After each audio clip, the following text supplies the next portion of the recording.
सभी को नमस्कार और प्रणिपात।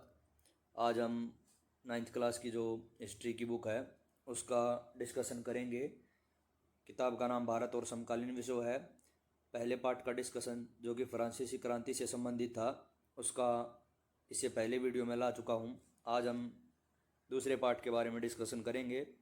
तो यदि आप टीजीटी सोशल साइंस की तैयारी कर रहे हैं या पीजीटी हिस्ट्री की तैयारी कर रहे हैं या नाइन्थ क्लास के स्टूडेंट हैं या किसी ऐसे एग्ज़ाम की तैयारी कर रहे हैं जहाँ एनसीईआरटी का महत्वपूर्ण रोल है, तो ये वीडियो आपके लिए उपयोगी होने की संभावना है। एक बात और मैं कहूँगा, जो लोग नए जुड़े हैं वे चैनल को लाइक शेयर और सब्सक्राइब वगैरह कर लें ताकि लेटेस्ट अपडेट आपको मिलती रहे। ये जो मैंने नोट्स बनाए थे उन्हीं का प्रिंटेड फॉर्म में कन्वर्ट करके मैं आपके लिए लेकर आया हूँ। तो चलिए देख लेते हैं इसमें क्या है। धीरे धीरे मैं लगभग सारी एनसीईआरटी को कवर करने का प्रयास करूँगा। जो दूसरे सब्जेक्ट हैं उनके एनसीईआरटी का भी वीडियो लाऊंगा मैं। 8वीं क्लास की एनसीईआरटी का मैराथन वीडियो इसी चैनल की प्लेलिस्ट में आपको मिल जाएगा। अभी दूसरा पार्ट जो कि रूसी क्रांति और यूरोप में समाजवाद से संबंधित है, यदि आप सिलेबस उठा के देखेंगे तो मेन पॉइंट्स के रूप में डिनोट कर रखा है सिलेबस में। चाहे आप DSSB का सिलेबस देखें या किसी अन्य एग्ज़ाम में जहां 9वीं क्लास का सिलेबस आ रहा है। चलिए शुरू कर लेते हैं। ऑस्ट्रिया और स्पेन दोनों कैथोलिक चर्च के समर्थक हैं। और ये एक बात मैं आपको और बता दूँ, ये ईसाई धर्म के कुछ शाखाएं या संप्रदाय बने हुए हैं। जो मेन है वो कैथोलिक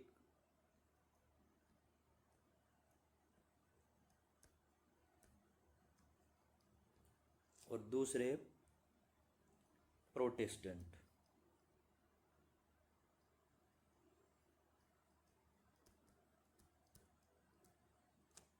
और आगे भी ऑर्थोडॉक्स वगैरह में कुछ डिवाइड किया गया है।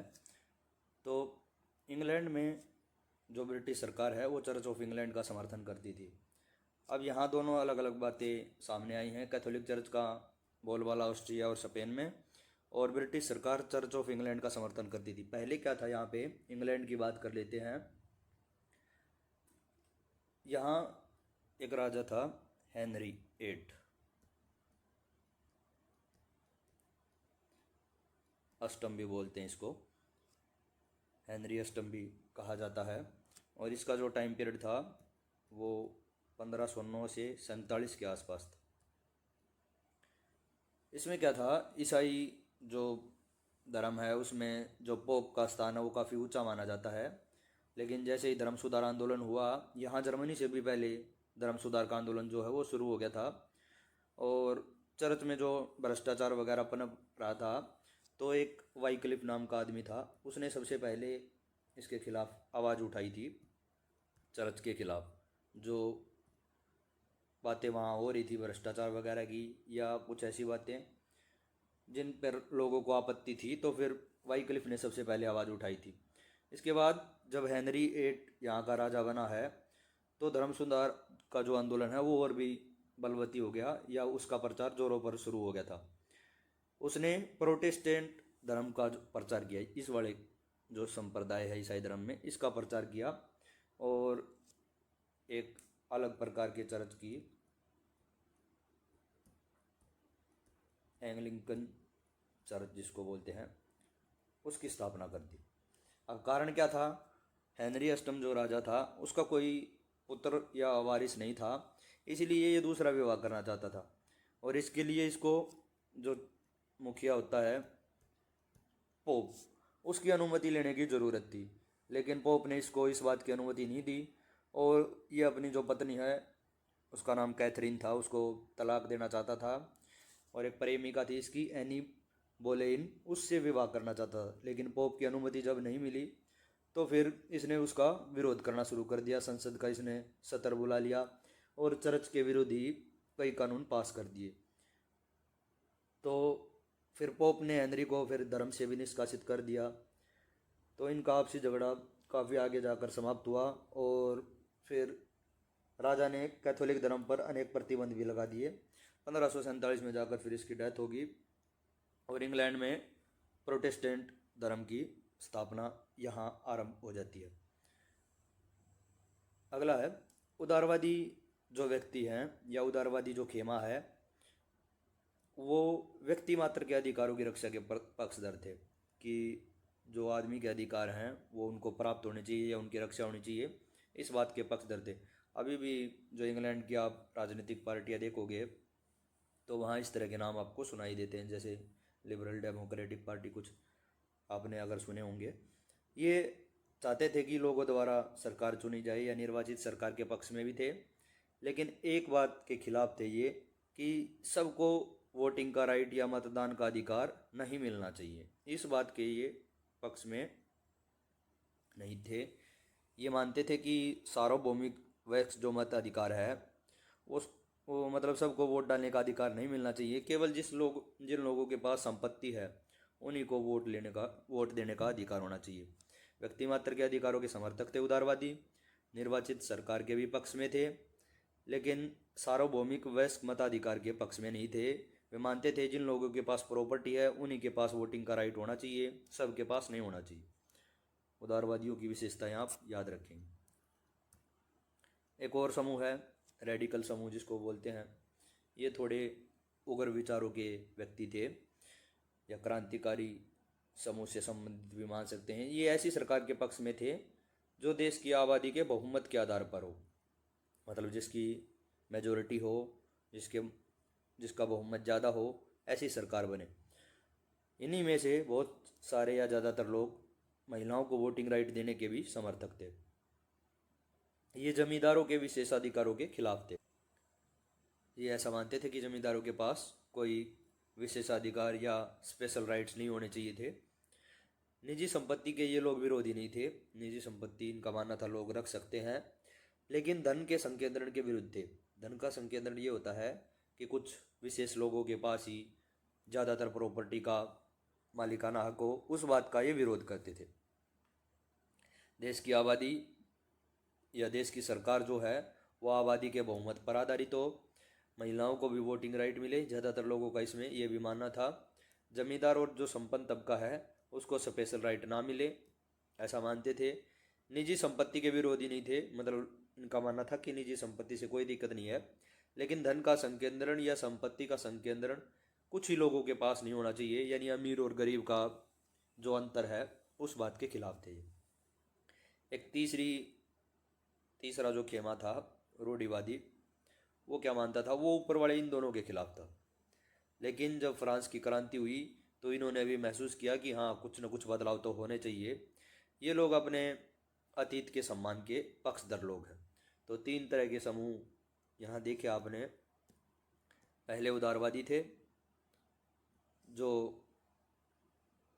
व्यक्ति के अधिकारों की रक्षा के पक्षधर थे, सार्वभौमिक मताधिकार के पक्ष में नहीं थे, संपत्ति वालों को ही वोट डालने का अधिकार मिले, ऐसा इनका मानना था।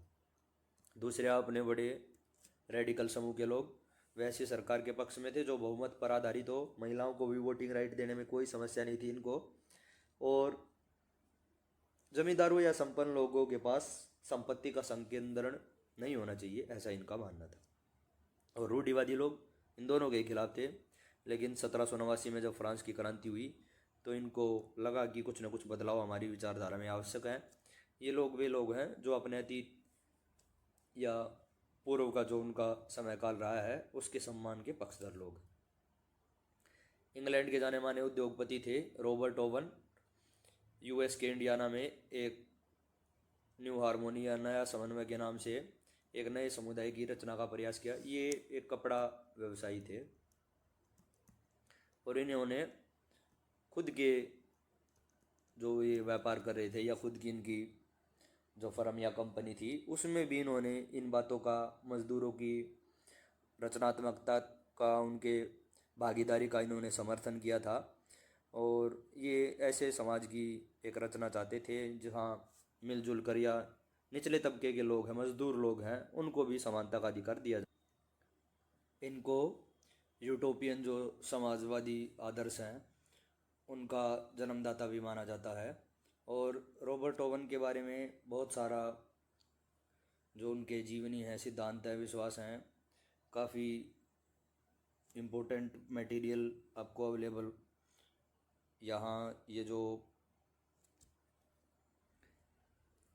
जो फिर एनसीईआरटी में इनके बारे में सिर्फ संक्षिप्त विवरण 1-2 लाइन में ही दिया गया है। मैंने आपको बता दिया फिर भी, क्योंकि काफ़ी इंटरेस्टिंग टॉपिक है ये, यदि आप इस फील्ड के पढ़ने वाले हैं तो। 18वीं सदी के ब्रिटिश समाज सुधारक रॉबर्ट ओवन। अच्छा, एक बात और है कि ये व्यक्तिगत जिम्मेदारी में विश्वास नहीं रखते थे।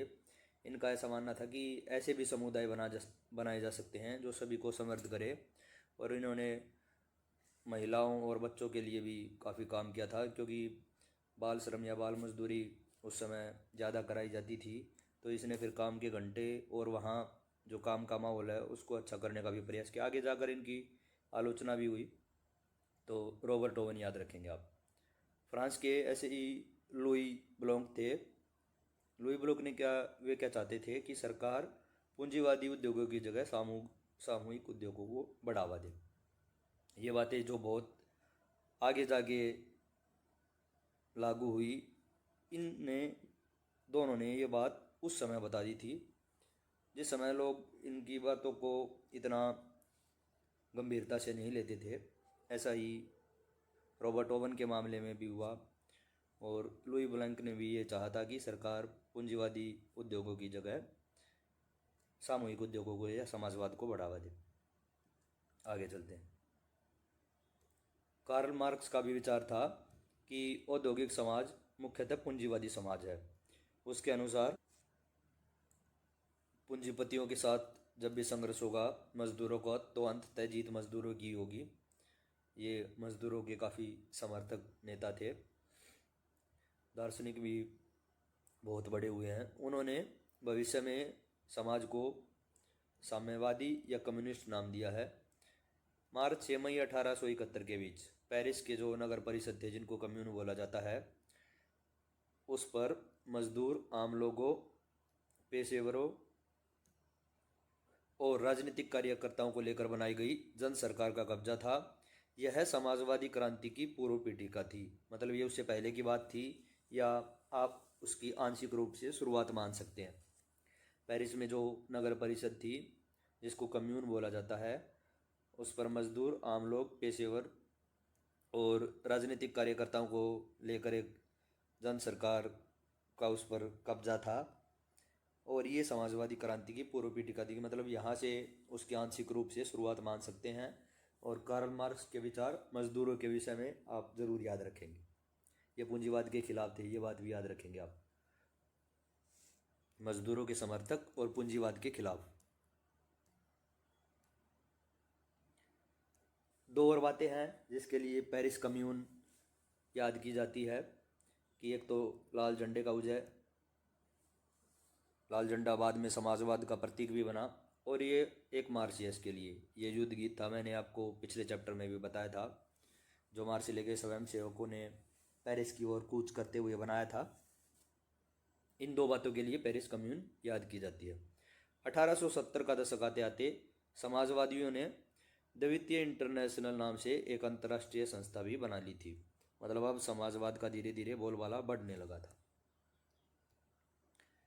अन्य देशों में भी इसके लिए प्रयास हुए, जैसे जर्मनी की सोशल डेमोक्रेटिक पार्टी है, 1905 में इंग्लैंड की लेबर पार्टी है, फ्रांस में सोशलिस्ट पार्टी। ये समाजवादियों के संगठन से निकली हुई पार्टियां या उनसे जुड़ी हुई पार्टियां थी। लेकिन खास बात यह थी कि 1914 से पहले यूरोप में समाजवादी कहीं भी सरकार बनाने में कामयाब नहीं हुए। मतलब कहीं भी इनका बहुमत नहीं आ पाया। 1917 में जाके अक्टूबर क्रांति के जरिए रूस की सत्ता पर समाजवादियों का कब्जा हो पाया। जब लेनिन ने यहाँ नेतृत्व संभाल लिया था, तब जाके समाजवादी सरकार की स्थापना हो पाई थी।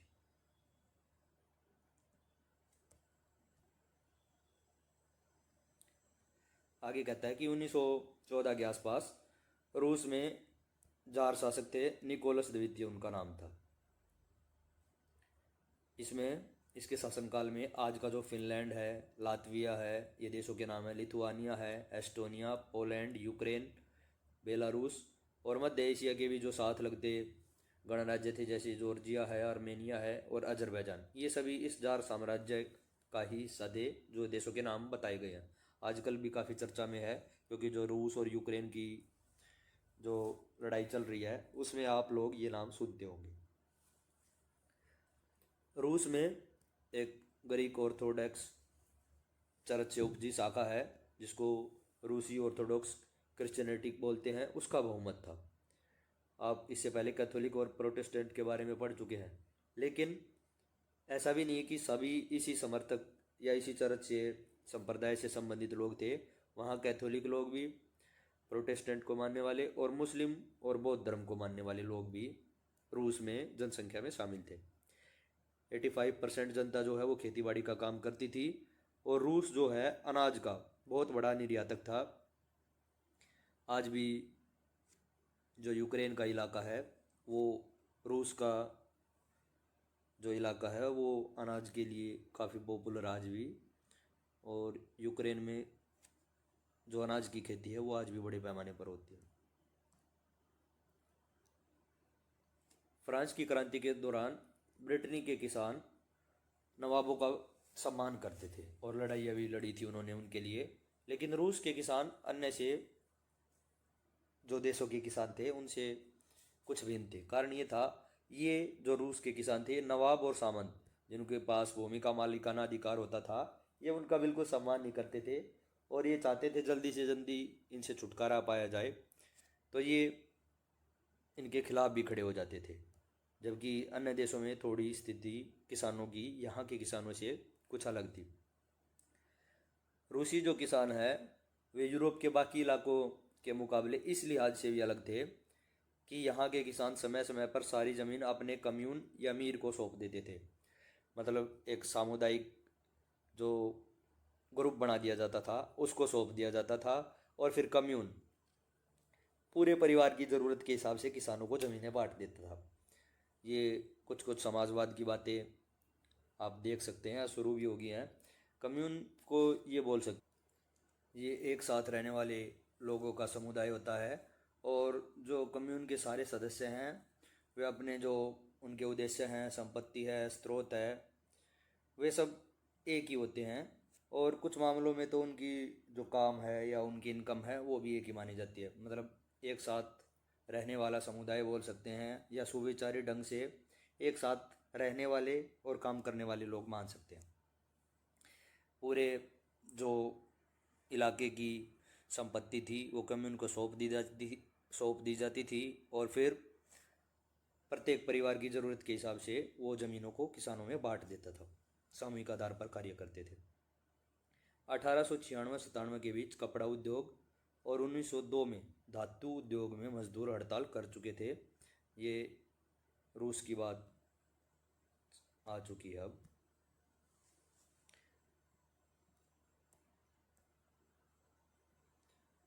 रूस में 1914 से पहले की सारी राजनीतिक पार्टियां गैर कानूनी थी। अभी तक इस इलाके में जो जार है वो अपनी सारी सत्ता को अपने पास ही रखे हुए था, निरंकुश शासन चला रहा था, और इस समय तक भी कृषक दासों की संख्या अन्य देशों के मुकाबले रूस में काफ़ी ज़्यादा थी। मार्क्स के विचारों को मानने वाले यानी मजदूरों के समर्थक लोग उन समाजवादियों ने 1898 में Russian social democratic worker party यानी कि रूसी सामाजिक लोकतांत्रिक श्रमिक पार्टी का गठन कर लिया।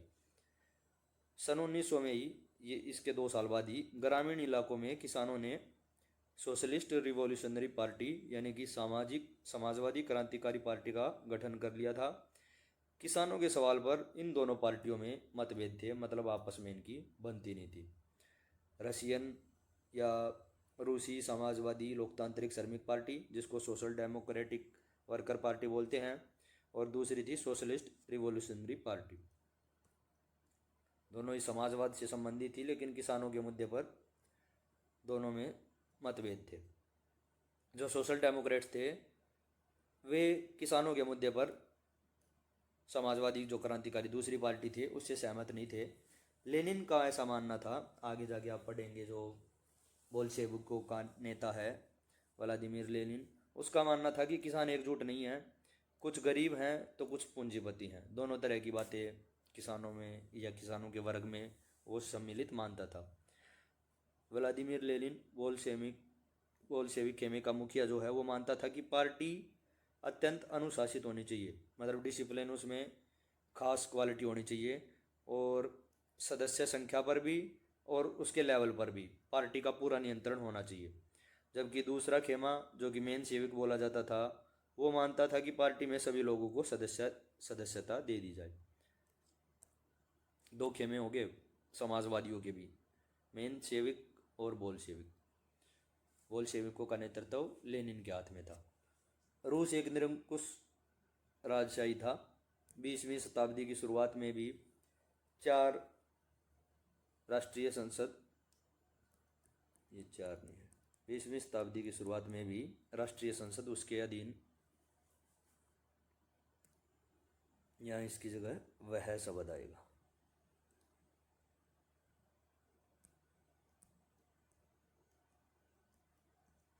मतलब 20वीं शताब्दी की शुरुआत में भी वो राष्ट्रीय संसद के अधीन नहीं था, अपनी मनमानी कर रहा था।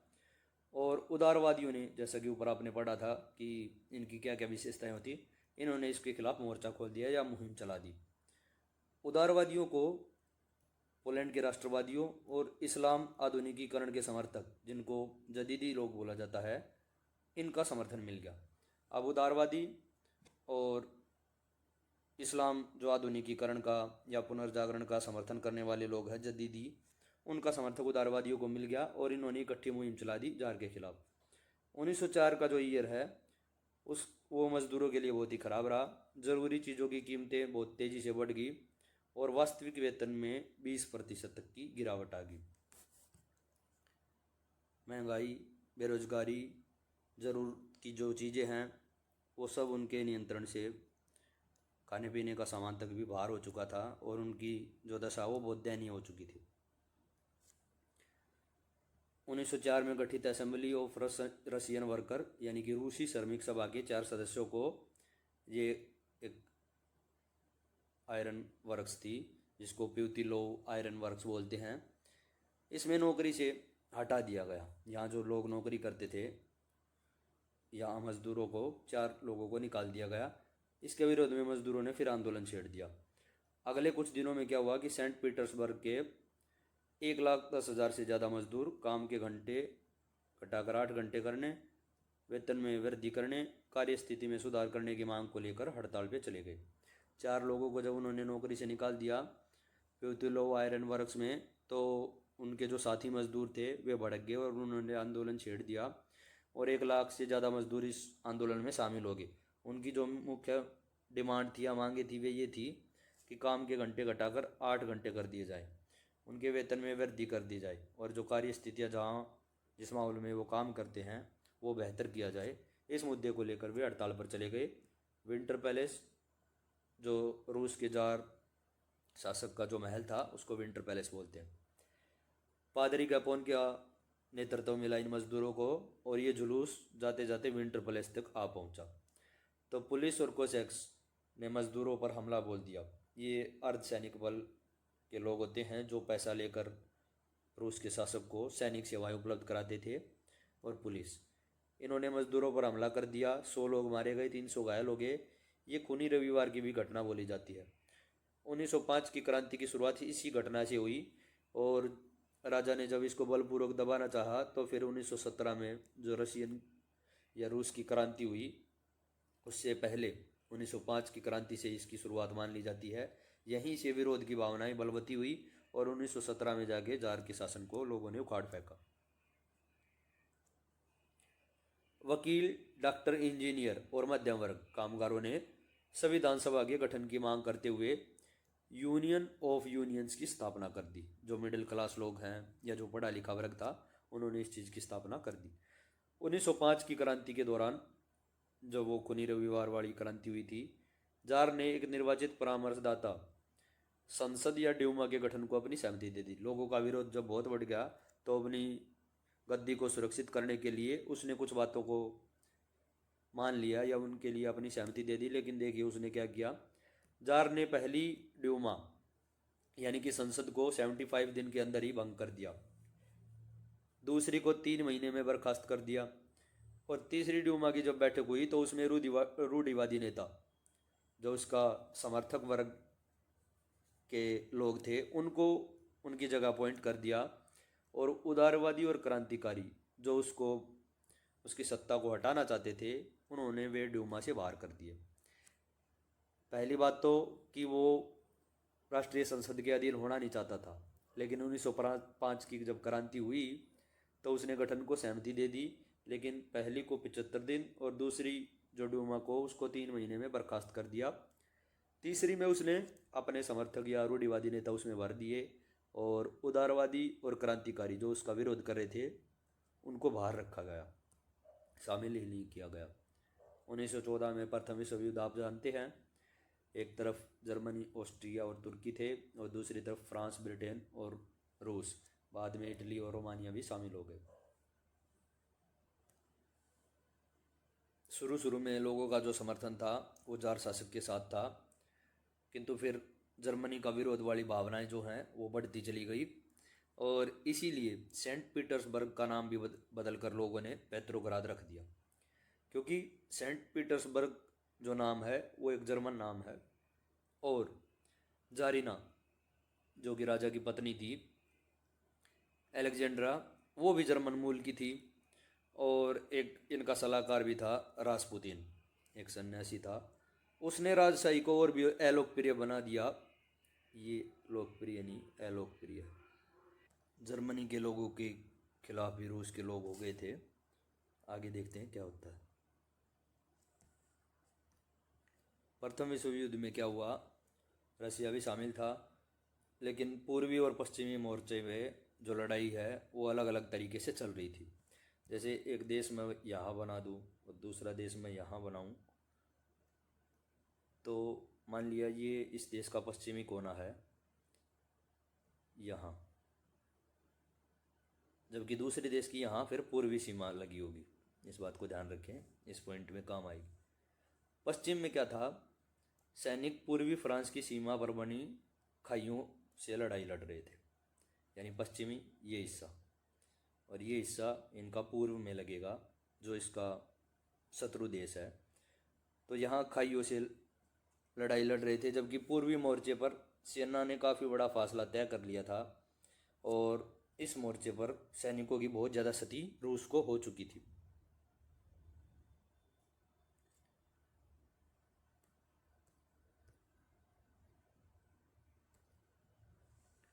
उन्नीस 1914 और 16 के बीच जर्मनी और ऑस्ट्रिया में रूसी सेनाओं को भारी पराजय झेलनी पड़ी। ये प्रथम विश्व युद्ध की बातें हैं। 1917 तक लगभग 70 लाख आदमी मारे जा चुके थे, 30 लाख बेघर हो चुके थे। रूसी शाही सेना को उस समय रूसी स्टीम रोलर बोला जाता था, ये पॉइंट भी ध्यान रखेंगे आप। और जब युद्ध चल रहा था तो उद्योगों को बाल्टिक समुद्र के रास्ते जो विदेशों से इंडस्ट्रियल गुड्स की जो सप्लाई होती थी वो बंद हो गई थी, क्योंकि वहाँ जर्मनी ने अपना कब्जा कर लिया था। 1916 तक रूस की रेलवे लाइन भी टूटने लगी थी और साथ ही साथ सर्दियों में रोटी की दुकानों पर खाने के लिए अक्सर दंगे शुरू हो गए थे, मतलब हालत खस्ता हो चली थी। पेट्रोग्राद 1917 की सर्दियाँ एक चित्र बनाया गया था और उसके बारे में बताया गया था। एक नेवा नदी है, उसके बाएं तट पर यानी लेफ्ट साइड में फैशनेबल इलाके थे, विंटर पैलेस बनाया गया, सरकारी इमारतें थी, ड्यूमा और बैठक का महल था। जबकि उसके राइट हैंड पर दाएं किनारे पर मजदूरों के क्वार्टर और कारखाने थे। यहाँ भी ये देखिए भेदभाव नज़र आ रहा है आपको, उनको उनसे अलग रखा जा रहा है। 22 फरवरी 1917 को एक फैक्ट्री में तालाबंदी और इसके समर्थन में 50 फैक्ट्री मजदूरों की भी हड़ताल शुरू होगी। बहुत सारे कारखानों में जो नेतृत्व है वो महिलाओं ने भी किया। इसीलिए 8 मार्च फिर बाद में अंतर्राष्ट्रीय महिला दिवस भी बना। देखिए ग्रेगोरियन कैलेंडर और जूलियन कैलेंडर में, जूलियन जो कैलेंडर है उसमें अंतर है। रूस में जूलियन कैलेंडर चलता था, बाद में ग्रेगोरियन अपना लिया गया। हमारा जो कैलेंडर है वो ग्रेगोरियन है और इसमें इसी वजह से ये 22 फरवरी और जो 8 मार्च की ये जो घटनाएं हुई, फिर बाद में इसी दिवस को अंतर्राष्ट्रीय महिला दिवस भी बना दिया गया है। वो उसका कारण ये है कि दोनों कैलेंडरों में 13 दिन का अंतर है। तो 22 फरवरी के आसपास जब महिलाएं नेतृत्व कर रही थी तो उससे प्रभावित होकर फिर इस क्रांति के जो दिन को याद रखने के लिए बाद में इसको फिर अंतर्राष्ट्रीय महिला दिवस के रूप में फिर मनाना शुरू कर दिया गया। आंदोलनकारी राजधानी के बीचों बीच नेवस्की प्रोस्पेक्ट, ये एक मेन स्ट्रीट है सेंट पीटर्सबर्ग की, वहां तक आंदोलनकारी आ पहुंचे और 24-25 फरवरी को ही प्रदर्शन शुरू हो गए, घुड़सवार तैनात हो गए। ये देखिए यहीं से चल रही है ये बातें। और फिर महिलाएं बड़ी संख्या में शामिल थी। तो उस दिवस को यादगार बनाने के लिए उसे 13 दिन बाद जो कैलेंडर का अंतर था वो तकरीबन 8 मार्च के आसपास बना, उसको फिर महिला दिवस के रूप में घोषित कर दिया जाता है। 25 फरवरी को ड्यूमा जो है बर्खास्त कर दी। 26-27 को फिर से प्रदर्शनकारी जो है वो उन्होंने विरोध प्रदर्शन शुरू कर दिए। घुड़सवार जो थे राजा के सैनिक, उन्होंने गोली चलाने से मना कर दिया। और 3 जो दूसरी रेजिमेंट थी उनमें भी बगावत शुरू होगी। सिपाहियों और मजदूरों ने दोनों ने मिलकर सोवियत यानी कि परिषदों का गठन कर लिया और यहीं से पेट्रोग्राद सोवियत का भी जन्म हो गया। 2 मार्च को जार ने राजगद्दी छोड़ने की घोषणा कर दी अपने भाई माइकल के पक्ष में, लेकिन लोग बहुत ज़्यादा खफा थे कि वो राजवीर परिवार के किसी भी सदस्य को राजा नहीं बनाना चाहते थे। उसके बाद अंतरिम सरकार बनाई गई और रूस के भविष्य का फैसला अब संविधान सभा के हाथ में आ गया। उसका चुनाव जो है वो सार्वभौमिक मताधिकार वयस्क मताधिकार के जरिए किया गया था। इसकी 1-2 बातें या स्टोरी टाइप से मैं आगे बता देता हूँ। देखिए हुआ क्या था, जार शासक के पास सत्ता थी, निकोलस के पास।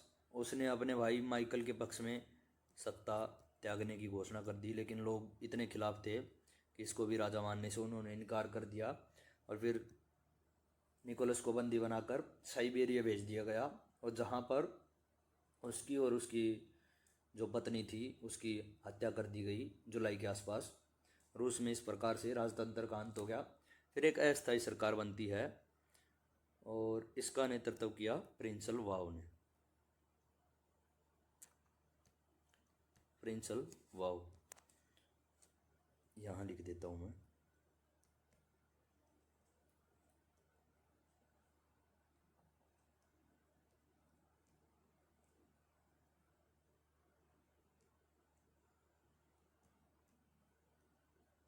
इसके बाद क्या हुआ, ये भी अस्थायी सरकार साबित हुई और इसके बाद से जो सत्ता है वो मेन सिविक दल के पास चली गई।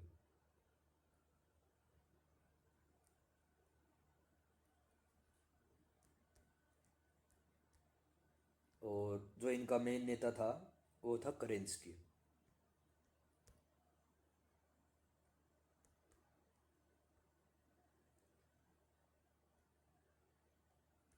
इस नेता ने सत्ता हासिल कर ली थी और समाजवादी सरकार की स्थापना कर दी, लेकिन फिर बाद में इसको भी सफलता प्राप्त नहीं हुई क्योंकि प्रथम विश्व युद्ध में रूस की सत्ता जो है वो फिर मेन सेविक दल बोल सेविक दल ने संभाल ली।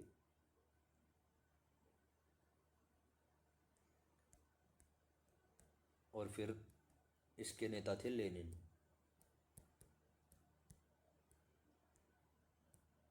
जो पीएम बनाया वो लेनिन को बनाया गया और इसका जो विदेश मंत्री बना वो ट्रोट्स्की। जो दोनों बातें याद रखेंगे आप। ये जो महिलाओं की बात कर रहे थे, एक और ऐसी महिला कामगार थी लॉरेंस फैक्ट्री में, मार्फा वासिलेवा। उसने हड़ताल का नेतृत्व किया था और पुरुषों को भी एक लाल रंग की पट्टी बांधी गई थी, तो महिलाओं ने भी बढ़ चढ़ कर हिस्सा लिया था। 1917 में अप्रैल में निर्वासित कर रखे थे नेता लेनिन, वे रूस लौट आए और लेनिन ने ऐलान कर दिया कि जल्दी से जल्दी युद्ध बंद किया जाए, सारी ज़मीन किसानों के हवाले की जाए, बैंकों को राष्ट्रीय संपत्ति घोषित किया जाए या इन संस्थाओं का राष्ट्रीयकरण कर दिया जाए। ये 3 मांगे ही फिर अप्रैल थीसिस के नाम से जानी गई। 3 डिमांड रखी थी लेनिन ने। लेनिन का एक सुझाव रेडिकल उद्देश्यों को स्पष्ट करने के लिए वो ये भी चाहते थे कि बोल सेविक पार्टी का नाम बदलकर कम्युनिस्ट पार्टी रख दिया जाए। ये कुछ सुझाव लेनिन ने रखे। जून में लगभग 500 सोवियतों ने अखिल रूसी सोवियत कांग्रेस में अपने प्रतिनिधि भेजे। बोल्शेविकों के बढ़ते प्रभाव के कारण सरकार ने 17 जुलाई 1917 को भी गोलीबारी कराई। अब लेनिन का प्रभाव जो है वो बढ़ता जा रहा है, लेकिन सरकार ये मानने के लिए तैयार नहीं है या सत्ता सौंपने के लिए तैयार नहीं है, इसीलिए गोलीबारी कराई गई। 16 अक्टूबर 1917 को लेनिन ने पेट्रोग्राद सोवियत और बोल्शेविक पार्टी को सत्ता पर कब्जे के लिए राजी कर लिया। अब लेनिन चाहते थे कि दूसरे तरीके से सत्ता हासिल करनी पड़ेगी, और जो उनकी पार्टी थी बोल्शेविक और पेट्रोग्राद सोवियत, जहाँ प्रतिनिधि बैठक वगैरह करते थे, स्थानीय स्वशासन की इकाइयाँ मिलकर इकट्ठी होती थी, उनको तैयार कर लिया कि अब सत्ता पर कब्जा किया जाएगा। 24 अक्टूबर को विद्रोह पूरी तरह से भड़क गया, और प्रधानमंत्री मैं बता चुका हूँ, मेन सेविकों का नेता इस समय केरेंस्की था। जार के बाद प्रिंस लवोव और उसके बाद मेन सेविक नेता केरेंस्की के हाथ में सत्ता थी। अब लेनिन ने जो रूस की सत्ता वो अपने हाथ में लेने के लिए तैयारी कर ली थी, इसीलिए फिर विद्रोह भड़क गया। उसी दिन क्या हुआ, ओरेरा नामक ये युद्धपोत का नाम है, उसने जार का जो महल है विंटर पैलेस, उस पर बमबारी शुरू कर दी, और दिसंबर तक, ये देखिए अक्टूबर से लेके फिर ये दिसंबर तक जो घटनाक्रम चला, मॉस्को पेट्रोग्राद के इलाकों पर बोल्शेविकों का नियंत्रण हो गया। लाल सेना जो है वो बोल्शेविकों की जो सेना है वो मानी गई। बोल्शेविकों का जो समूह है उसको रेड्स बोला जाता था, और जो क्रांतिकारियों का संगठन है या समूह है उसको ग्रीन्स, और जार समर्थक जो हैं वो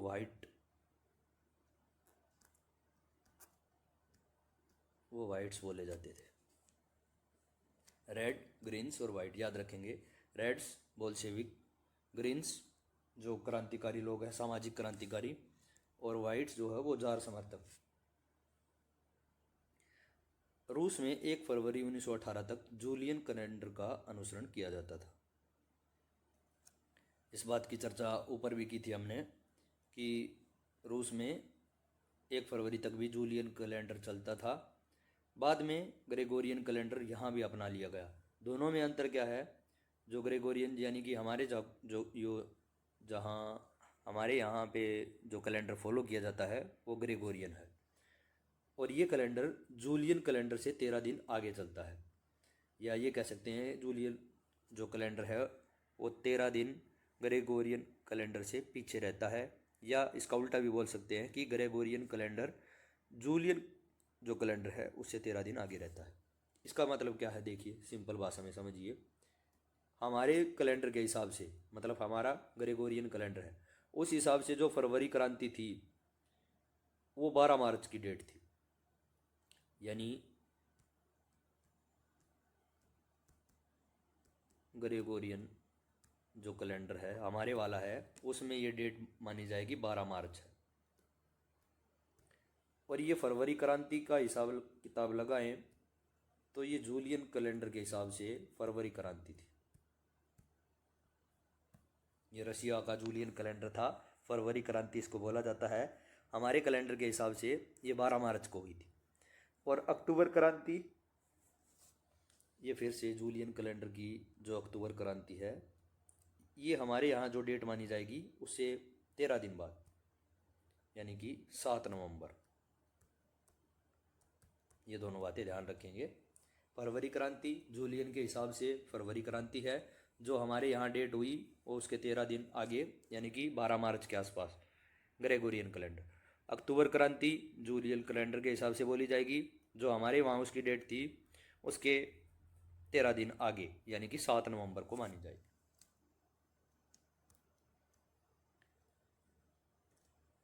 कोमिंटर्न कम्युनिस्ट की पार्टी जो है उसकी अंतर्राष्ट्रीय संस्था है, और ये कम्युनिस्ट इंटरनेशनल का ही शॉर्ट रूप है कोमिंटर्न। पूछ सकता आपसे, ये देखिए। बैंकों का 17 नवंबर 1917 में ही राष्ट्रीयकरण कर दिया गया, यानी कि राष्ट्रीय संपत्ति घोषित कर दिए गए, जैसा कि लेनिन चाहते भी थे। और अब सेना और अफसरों की वर्दियाँ बदल दी गई। और इसके लिए 1918 में एक कंपटीशन आयोजित किया गया ड्रेस वगैरह का, जिसमें सोवियत टोपी, जिसको बुदियोनोवक्का कहा जाता है, उसका चुनाव किया गया कि सोवियत में रहने वालों लोगों की जो ऑफिशियल टोपी है वो बुदियोनोवक्का ये मानी जाएगी। सब कुछ अपने हिसाब से बोल्शेविकों ने अब तय करना शुरू कर दिया है। और इस पार्टी का नाम बदल कर भी, जैसा कि लेनिन चाहते थे, रूसी कम्युनिस्ट पार्टी बोल्शेविक रख दिया गया। नवंबर 1917 के जो इलेक्शन हुए उसमें बोल्शेविकों को संविधान सभा में बहुमत नहीं मिला। और जो लेनिन ने जो प्रस्ताव रखे थे, सुझाव रखे थे, असेंबली ने उनको भी खारिज कर दिया। इसीलिए लेनिन ने अब असेंबली ही बर्खास्त कर दी। उसके मुकाबले जो रूसी सोवियत कांग्रेस थी, जिसमें स्थानीय प्रतिनिधि लोग इकट्ठे होते थे, वो उसको ज़्यादा लोकतांत्रिक संस्था मानते थे बजाय कि नेशनल असेंबली के। मार्च 1918 में अन्य राजनीतिक सहयोगियों की असहमति के बावजूद, मतलब वो चाहते थे युद्ध जारी रखा जाए, बोल्शेविक चाहते थे कि जो युद्ध चल रहा है जर्मनी के साथ वो रोक दिया जाए। इसीलिए बोल्शेविकों ने उनकी असहमति होने के बावजूद ब्रेस्ट लिटोवस्क में जर्मनी से युद्ध रोकने की संधि कर ली। काफ़ी अपमानजनक संधि भी इसको बोला गया, तरह तरह की बातें उठाई गई, लेकिन बोल्शेविक चाहते थे जितना विनाश हो चुका है अब उससे और ज़्यादा हानि ना हो। इसीलिए ब्रेस्ट लिटोवस्क में जर्मनी से उन्होंने युद्ध की संधि कर ली, कुछ इलाके जर्मनी को प्रदान कर दिए। रूसी जो सोवियत कांग्रेस थी, जिसको लेनिन ज़्यादा डेमोक्रेटिक या लोकतांत्रिक मानता था, उसको अब संसद का दर्जा दे दिया गया और रूस में एक दलीय राजनीति होगी। मतलब जो बाकी संस्थाएं थी वो अब चुनाव नहीं लड़ती थी, बाकी दल बाहर हो गए थे, एक दलीय व्यवस्था वाला देश बन गया अब रूस। गुप्तचर पुलिस, जिसको नाम दिया गया चेका, बाद में इसके और नाम भी रखे गए, OGPU, NKVD, ये नाम रखे गए, तो चेका भी याद रखेंगे आप, गुप्तचर पुलिस को बोला जाता था वहाँ पे। फेदर बोलोव ने a history of the Soviet collective form इस नाम से अपनी रचना लिखी। फेदोर बेलोव ने अपनी एक जो किताब है उसमें a history of the Soviet collective form, इसमें 25 अक्टूबर 1905 में जो क्रांति हुई या उथल पुथल हुई, उसमें किसानों के बारे में बताया गया है कि ग्रामीण जो इलाके थे उसमें जो है वो खुशियाँ मनाई जा रही है, किसान खुश हैं क्योंकि ज़मींदारों से ज़मीनें वगैरह छीन कर किसानों के बीच बांट दी गई है। तो उस चीज़ों का जिक्र किया गया है कि किसानों के लिए इस उथल पुथल का मतलब ये था कि मुफ्त ज़मीन और युद्ध अब ख़त्म हो जाएगा और जो ज़मीनें हैं जो ज़मींदारों के पास हैं वो अब उनको मिल जाएंगी। ऐसा ही एक उल्लेख सरज समयमान ने echoes of the native land और 2 centuries of a Russian village, इसमें भी ऐसा ही जिक्र किया गया है कि ज़मींदार का एक जो परिवार है वो इस तख्ता पलट के बारे में क्या सोच रहा है, उनके बारे में कुछ विचार दिए गए। उसके बाद है कि जो गैर बोल्शेविक थे, यानी कि जो मेन सेविक लोग हैं, उदारवादी लोग हैं या राजशाही के समर्थक लोग हैं, वे अब उन्होंने इकट्ठा होकर एक गुट बना लिया और दक्षिण रूस में इकट्ठे हो गए वे। और बोल्शेविक, जिनको रेड्स बोला जाता है, उनसे लड़ने के लिए उन्होंने अपनी टुकड़ियाँ संगठित कर ली। ये देखिए, जो इनके एंटी लोग थे बोल्शेविकों के, यानी कि मेन सेविक, उदारवादी और राजशाही के समर्थक, वे दक्षिणी रूस में इकट्ठा हो गए बोल्शेविकों से लड़ने के लिए, क्योंकि अब सत्ता की लड़ाई शुरू हो चुकी थी। जनवरी 1920 तक जो रूसी गण साम्राज्य है उसके ज़्यादातर हिस्सों पर अब बोल्शेविकों का नियंत्रण हो चुका था। और गैर रूसी जो राष्ट्रवादी है और मुस्लिम जो जदीदी या उनकी जो पुनर्जागरण के या उनके आधुनिकता की बात के समर्थक, यानी जो मुस्लिमों का पुनरुत्थान चाहते थे, इन दोनों की मदद यहाँ बोल्शेविकों यानी कोई रेड्स को मिली। ये इनके एंटी पक्ष हैं 1, 2 और 3। जबकि जो गैर रूसी राष्ट्रवादी जो लोग हैं, यानी कि जो आसपास के इलाके जो रूसी साम्राज्य में माने जाते थे वे लोग, और मुस्लिम जदीदी जो कि सुधारवाद के समर्थक थे, उनकी मदद से बोल्शेविकों को सफलता मिल गई। आगे क्या हुआ कि मध्य एशिया के खीवा में बोल्शेविकों ने समाजवाद के नाम पर कत्लेआम शुरू कर दिया। यहाँ इन लोगों के सामने दुविधा होगी, क्योंकि वे बोल्शेविकों की सरकार के अनुयायी बन चुके थे, फिर भी यहाँ कत्लेआम करा दिया गया और लोगों को ये समझ ही नहीं आया कि बोल्शेविक सरकार वास्तव में चाहती क्या है, जबकि वे बोल्शेविक विचारधारा के अनुयायी बन ही चुके थे पहले। इसी समस्या से निपटने के लिए बोल्शेविकों ने क्या किया, यूएसएसआर 1922 में गठन कर दिया इन सबको मिला के, और इनको रूस के साम्राज्य के अंतर्गत ही राजनीतिक स्वायत्ता दे दी गई। किंतु गोमंतुवाद यानी एक स्थान से दूसरे स्थान पर जो लोग घूम घूम कर कोई विरोध की भावनाएं भड़का रहे थे, उनको रोकने के लिए स्थानीय सरकारों पर भी कुछ रोकथाम लगा दी गई। ऐसा बोल्शेविकों ने किया आगे। अब कुछ कालक्रम की घटनाएं हैं, उनको देख लेते हैं। 1850 से 1880 तक रूस में समाजवाद पर पूरा बहस तर्क और चिंतन वगैरह हुआ। 1918 से 1920 ये गृह युद्ध की घटनाएं हुई। 1919 में कोमिंटर्न का गठन कर दिया गया या कम्युनिस्ट इंटरनेशनल का गठन कर दिया गया, और 1919 में सामूहिककरण की शुरुआत हुई। ये स्टालिन के समय की बात है। आगे पढ़ेंगे आप इसके बारे में।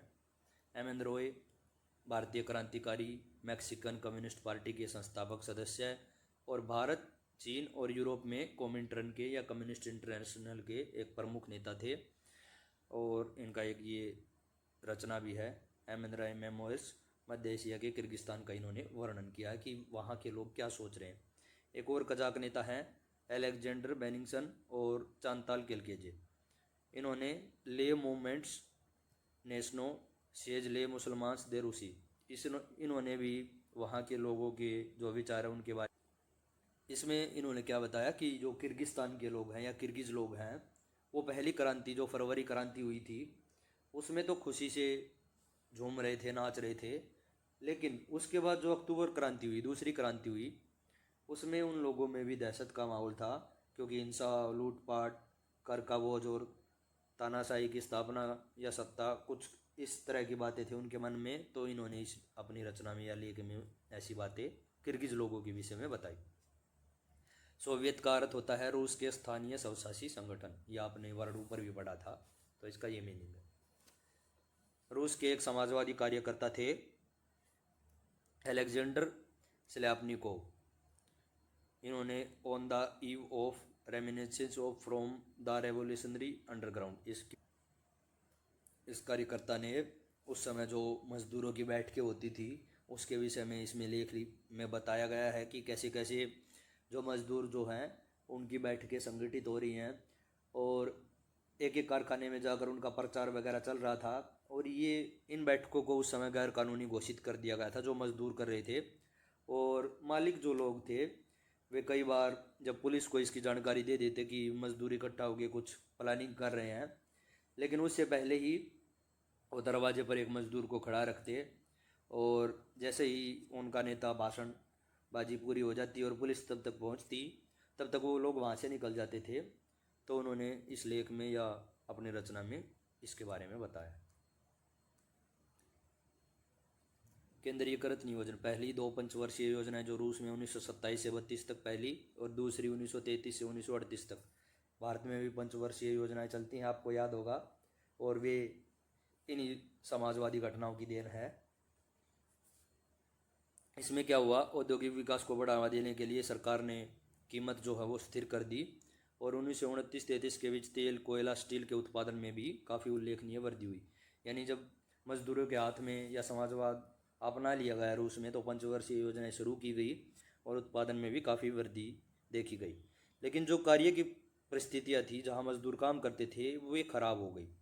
मैग्नेटोगोर्स्क एक शहर है, उसमें स्टील संयंत्र का निर्माण किया गया, लेकिन पहले साल ही 550 है, ये 550 बार काम रोका गया विभिन्न कारणों से। और जो मजदूर जिन रिहायशी क्वार्टरों में रहते थे वहाँ भी परिस्थितियाँ काफ़ी ख़राब थी, और उनको शौचालय जाने के लिए भी सड़क पार करनी पड़ती थी, और 4 मंजिल ऊपर से उतर कर वो नीचे आते थे। तो परिस्थितियाँ खराब हुई, लेकिन उत्पादन में वृद्धि हुई थी। अब बोल्शेविकों ने एक विस्तारित शिक्षा व्यवस्था विकसित कर दी थी, और कारखाने अब समाजवाद का प्रतीक रूस में माने जाने लगे।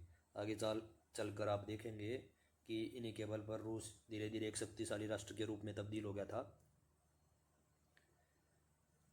इधर बोलो a history of the Soviet collective forum, सहकारी साम्यवाद, इसके बारे में ये ऊपर पढ़ चुके थे आप। 1927-28 के आसपास रूस के शहरों में भी अनाज का जो संकट है वो गहराने लगा था। 1928 में स्टालिन, लेनिन के बाद जो नेता बने वो स्टालिन नाम याद रखेंगे, पार्टी के सदस्यों ने अनाज खरीदना, कुल्लकों के ठिकाने पर छापे मारना शुरू कर दिया। रूस में जो संपन्न किसान हैं उनको कुल्लक कहा जाता था। लेनिन ने क्या किया, सामूहिकरण की शुरुआत कर दी थी। सारी ज़मीनों पर सरकार का आधिपत्य स्थापित कर दिया गया और लोगों को मजबूरी में उन्हीं ज़मीनों पर खेती करने के लिए विवश किया गया। अब इसी पार्टी के सदस्य ने, जो लोग थे, उन्होंने जबरन अनाज खरीदना शुरू कर दिया, कुल्कों के ठिकानों पर छापे मारे, कहीं वो अनाज अपने पास बहुत ज़्यादा मात्रा में ना रख रहे हों। तो रूस में संपन्न किसान है वो कुल्लक कहे जाते थे। यहाँ स्टालिन ने छापे मरवाए क्योंकि अनाज संकट बहुत गहरा गया था। इसी के बाद स्टालिन ने सामूहिकरण का कार्यक्रम शुरू कर दिया और 1929 से पार्टी ने सभी किसानों को सामूहिक खेत, जिसको कोल खोज कहा जाता था, उसमें काम करने का ऑर्डर जारी कर दिया कि सभी लोगों को यहाँ इन्हीं सामूहिक खेतों में खेती करनी है। इससे कारण लोग या जो किसान थे वे भड़क गए और उन्होंने अपने ही मवेशी या जो पशु थे उनको ख़त्म करना शुरू कर दिया, क्योंकि अब ये सरकार ने अपने आधिपत्य में ले लिए थे और काम उनको करना पड़ रहा था। इसीलिए 1929 से 31 के बीच मवेशियों की जो संख्या थी उसमें 1/3 कमी देखी गई। इस सामूहिकरण के बाद भी उत्पादन में कोई इतनी ज़्यादा वृद्धि नहीं हुई, बल्कि 1930-33 में फसल खराब होगी और एक अकाल भी पड़ गया इसी दौरान। उसमें 40 लाख लोग मारे भी गए। जो लोग स्टालिन का विरोध कर रहे थे, सामूहिकरण का विरोध कर रहे थे, उनको जेल में डाल दिया गया और 1939 तक 20 लाख लोग जेल में या यातना शिविरों में रखे गए थे।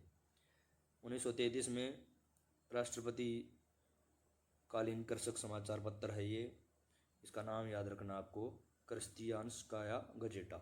इसमें क्या बताया, जो सामूहिकीकरण सरकार ने कर लिया था, तो उसमें किसान अपनी बातें किस तरह से रख रहे हैं, उन्हीं परिस्थितियों के बारे में, उनकी भावनाओं के बारे में इस समाचार पत्र को याद रखेंगे, इसमें बताया गया हो। आगे है कि ये एक और करती है विसोकोलोव और ओव्चेस्तवो ब्लास्त वी ये गोदी। इसमें क्या बताया गया, जो सामूहिकीकरण का विरोध कर रहे थे किसान लोग और उस पर फिर सरकार की प्रतिक्रिया क्या हुई, उसका सरकारी विवरण दिया गया। इसमें ये बात याद रखेंगे आप कि विभिन्न इलाकों में जब किसानों ने विद्रोह कर दिए और जो सरकार के लोग थे वे किस किस तरह से जो निचले इलाके हैं उन विद्रोह का सामना कर रहे थे या उनकी वजह से गिरफ्तारियां हो रही थी, उन सभी को इसमें सम्मिलित किया गया। भारतीय लोगों पर भी कम्युनिस्ट का प्रभाव था। नेहरू और टैगोर ने इस बारे में काफ़ी कुछ लिखा भी है।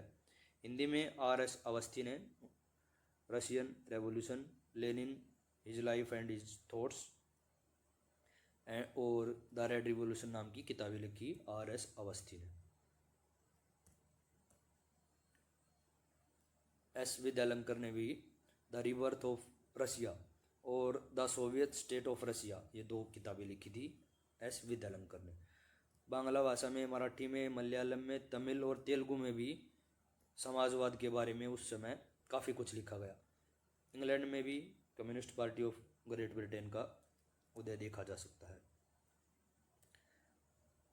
Conference of the people of the east, ये एक सभा हुई थी, कई देशों के प्रतिनिधियों ने इसमें हिस्सा लिया था।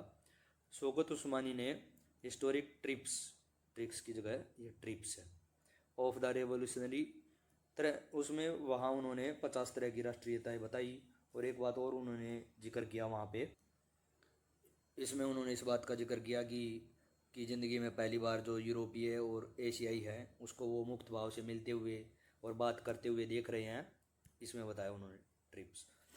उसमें फिर रूसियों को जो बाकी लोगों के साथ जो समानता की भावना थी रशिया के लोगों में, उसके बारे में और राष्ट्रीयताओं के बारे में, उनका जो जाति है, धर्म है, उसको एक साथ जो बाद में वे एक दूसरे से घुल मिल गए, उसके बारे में डिटेल से चर्चा की गई।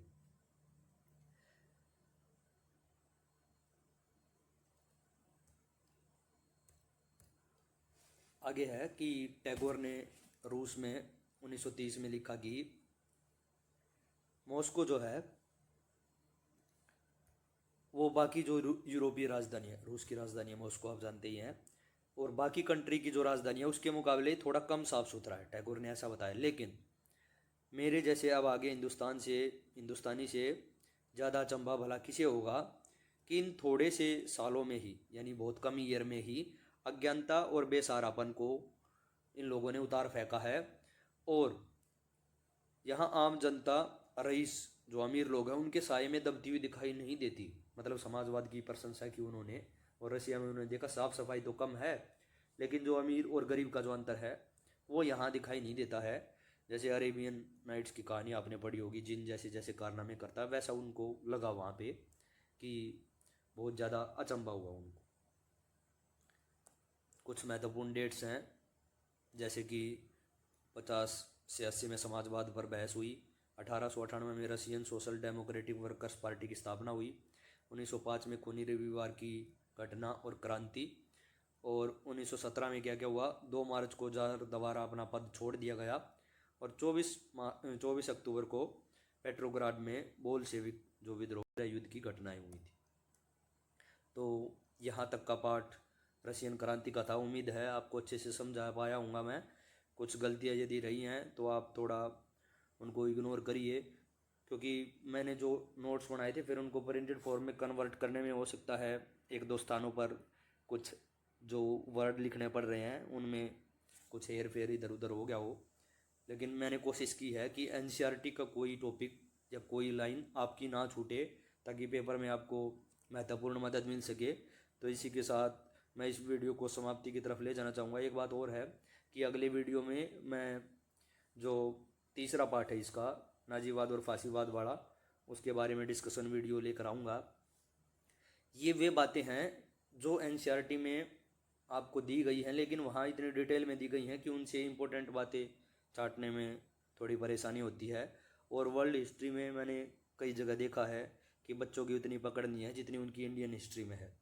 तो इसी के साथ आप वीडियो को लाइक, शेयर और सब्सक्राइब करते रहिए। एक बात और बताना चाहूँगा, ये जो 12 मिनट के वीडियो, 13 मिनट के वीडियो दिखा के आपको पूरा टीजीटी सोशल साइंस की तैयारी करवाई जा रही है, उस उम्मीद से कम इस चैनल पे आप बेशक ना आया करें, क्योंकि वो दिखावे का मामला ज़्यादा है, जिसमें आपको ये दिखा दिया जाता है कि पहले प्रयास में कैसे पास करें, एक हफ्ते में, 10 दिन में कैसे पास करें, और 10 मिनट में वो आपके अंदर इतना आत्मविश्वास भर देते हैं कि आप फिर ये मानने लगते हैं कि मेरे से ऊपर कौन है। लेकिन वास्तविकता ये है कि जो शॉर्टकट तरीका है वो देखने में, सुनने में बहुत अच्छा लगता है, लेकिन उसका परिणाम अंततः जब आप पेपर में जाएंगे तो वहाँ नतीजा असफलता में बदल जाता है। तो अगले वीडियो में फिर नेक्स्ट पार्ट के बारे में चर्चा करेंगे। तब तक के लिए धन्यवाद।